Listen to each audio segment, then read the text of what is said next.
अस्सलाम वालेकुम नाज़रीन। आज वज़ीर आज़म मियाँ शहबाज शरीफ साहब सऊदी अरब पहुँचे और सऊदी अरब पहुँचने पर उनका एक शानदार इस्तकबाल किया गया और ख़ास तौर पर जो इम्पॉर्टेंट चीज़ थी वो ये थी कि जंगी तैयारों ने जिस तरह ही प्राइम मिनिस्टर शहबाज शरीफ साहब का जहाज़ सऊदी अरब की हदूद में दाखिल हुआ तो F-15 जहाज़, जंगी जहाज़ सऊदी अरब के, उन्होंने उनके जहाज़ को एस्कॉर्ट किया और जब वो हवाई अड्डे पर लैंड किया उन्होंने तो उसके बाद उनको एक ज़बरदस्त किस्म की 21 तोपों की सलामी भी दी गई और फौजी दस्ते ने सलामी भी दी। तो ये एक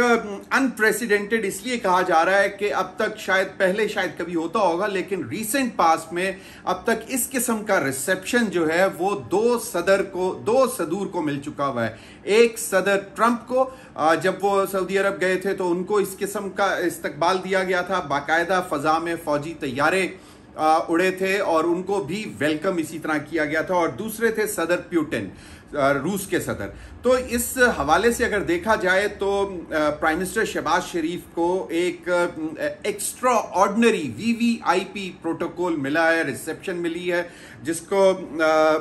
बहुत लोग बड़ी फोकस्ड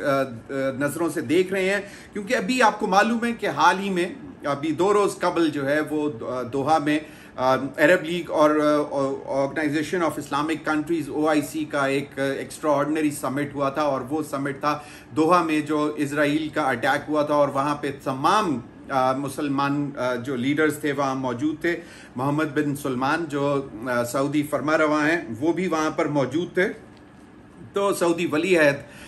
मोहम्मद बिन सलमान वहाँ भी मौजूद थे। अब ये चीज़ अभी कुछ कंफर्म नहीं है कि ये बाकायदा प्राइम मिनिस्टर शहबाज शरीफ साहब का शेड्यूल्ड विजिट था या दोहा में जो समिट हुआ उसके साइडलाइन पे ये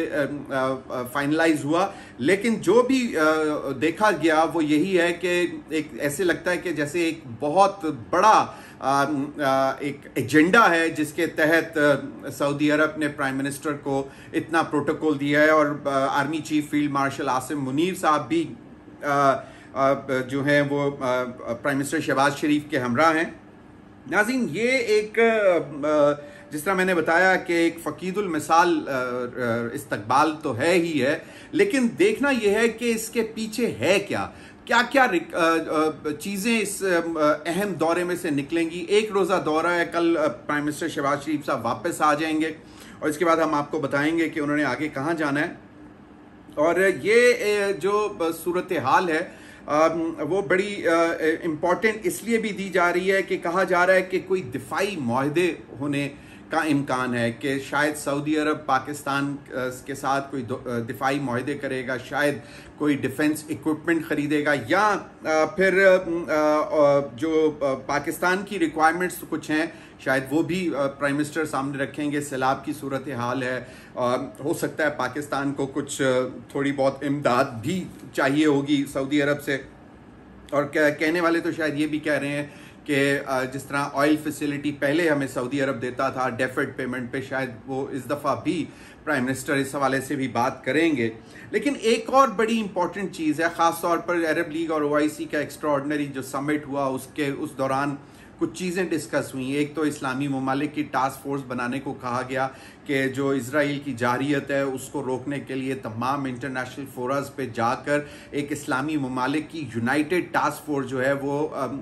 मौक़िफ़ सामने रखे। एक तो इशू वो भी है, वो भी डिस्कस हो सकता है। दूसरा एक इम्पॉर्टेंट चीज़ जो है कि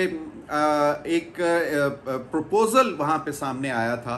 कि इजराइल को चेक करने के लिए या किसी भी इस्लामी मुल्क के ऊपर जो जारियत अगर कोई और गैर इस्लामी मुल्क करता है तो उसको रोकने के लिए मुसलमानों की नेटो फोर्स के मुकाबले में एक इस्लामी उम्मा की फोर्स होनी चाहिए। आपको मालूम है एक पहले भी एक फोर्स बनी थी, लेकिन वो बाद में पता चला कि सिर्फ और सिर्फ जो है वो सऊदी अरब के जो हैं उसको प्रोटेक्ट करने के लिए, जिसको हमारे साबिक आर्मी चीफ राहील शरीफ साहब हेड कर रहे हैं, वो शायद उसी के लिए बनी थी। लेकिन पहले ये था कि शायद वो तमाम मुस्लिम उम्मा की और यहाँ सऊदी अरब के लेफ्ट राइट या जो भी मिडल ईस्ट के प्रॉब्लम्स हैं उनको देखने के लिए बनी थी, लेकिन फिर बाद में कहा गया क्योंकि कुछ मसाइल थे, आपको मालूम है सऊदी अरब पे भी मिसाइल दागे जा रहे थे कुछ ममालिक की से, तो उस हवाले से बनी थी। तो अब ये एक नेटो फोर्स के मुकाबले में एक इस्लामी उम्मा की फोर्स के हवाले से भी इस पर बात होने का इम्कान है। और ये जो कहा यह जा रहा है कि ये एक अहम दौरा है प्राइम मिनिस्टर शहबाज शरीफ साहब का सऊदी अरब का, जिसमें army chief field marshal Asim Munir साहब भी उनके साथ हैं। अब ये क्यों ज़्यादा अहम है उसकी वजह मैं आपको बताता हूँ कि अभी तो प्राइम मिनिस्टर यहाँ से वापस आकर जो है वो कहा यह जा रहा है कि शायद 1 रोज़ा या 2 रोज़ा दौरे पर वो लंदन भी जाएंगे, यानी कि बरतानिया का भी 1 रोज़ा दौरा है। और उसके बाद फिर उन्होंने यूनाइटेड नेशंस जनरल असेंबली के लिए 23 या 23 को प्रोबेबली उन्होंने न्यूयॉर्क पहुंचना है। अब ये मुलाकात OIC का और अरब लीग का एक्स्ट्राऑर्डिनरी समिट, फिर लंदन यात्रा, और आपको मालूम है कि डोनाल्ड ट्रंप जो हैं वो आज लंदन पहुंच चुके हुए हैं, उनका भी एक बहुत शानदार किस्म का इस्तकबाल हुआ है, वहाँ पे उनके खिलाफ प्रोटेस्ट भी हो रहे हैं। लेकिन ऑफ कोर्स अमेरिका का सदर हो और वो बरतानिया के दौरे पर हो तो वो यकीनन एक शानदार इस्तकबाल तो होगा, उस पर भी हम अगले वीलॉग में बात करेंगे।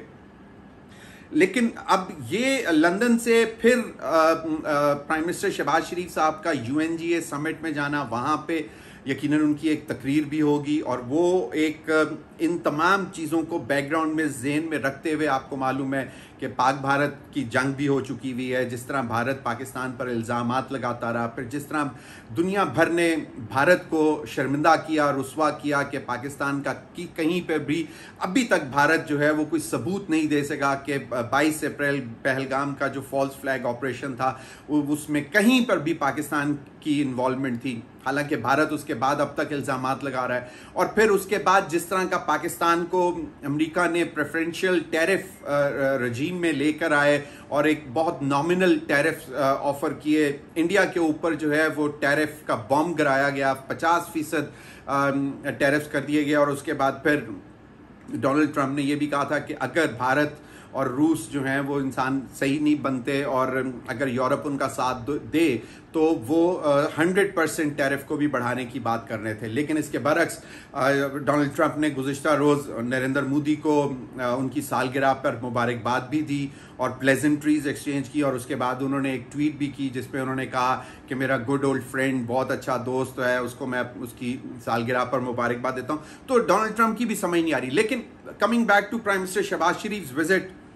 अब ये उसके बाद जब कहा यह जा रहा है कि शायद 25 सितंबर को वॉशिंगटन में सदर डोनाल्ड ट्रंप से भी मुलाकात हो सकती है। पहले इतलात थी कि शायद army chief field marshal Asim Munir साहब की मुलाकात है, लेकिन अब ये इतलात आ रही हैं कि इसके ऊपर अभी ना कोई कंफर्म किया है, ना इसके ऊपर किसी ने इनकार किया है। फॉरेन ऑफिस की तरफ से कोई भी इस हवाले से कोई ऐसी खबर मौजूद नहीं है कि वाकई मुलाकात हो रही है या नहीं हो रही है। तो अभी तक क्या सराइयां भी हो रही हैं, लेकिन कुछ लोग कह रहे हैं कि ये मुलाकात शेड्यूल हो जाएगी और 25 सितंबर को वज़ीर आज़म शहबाज शरीफ साहब हमरा अपने डेलीगेशन के, जिसमें deputy prime minister foreign minister Ishaq Dar साहब भी हैं और फिर army chief field marshal Asim Munir साहब भी, इनकी बाकायदा मुलाकात होने का इम्कान है। तो ये जो इतना फ़कीदुल मिसाल सऊदी अरब की तरफ से रिसेप्शन और फिर दो इस्लामी ममालिक के दरमियान इतना कुर्बतें पहले भी हैं। यकीनन सऊदी अरब हमारा हमेशा से दोस्त रहा है, लेकिन अब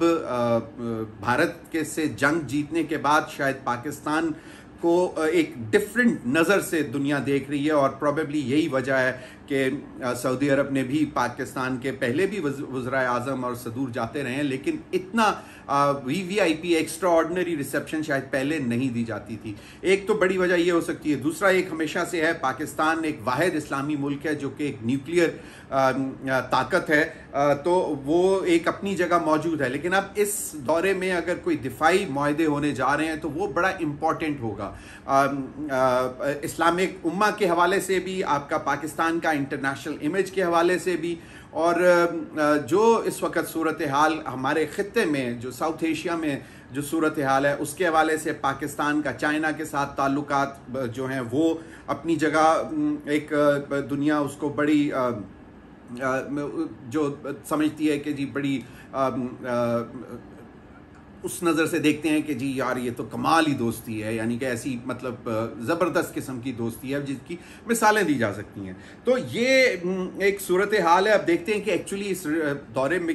से निकलता क्या है। जो वज़ीर आज़म शहबाज शरीफ का सऊदी अरब का दौरा हुआ है, और हम समझते हैं कि ये शायद एक दिलचस्प चीज़ हो सकती है। और एक जाते जाते आपको एक छोटी सी खबर और भी सुनाते जाएं कि पंजाब हुकूमत ने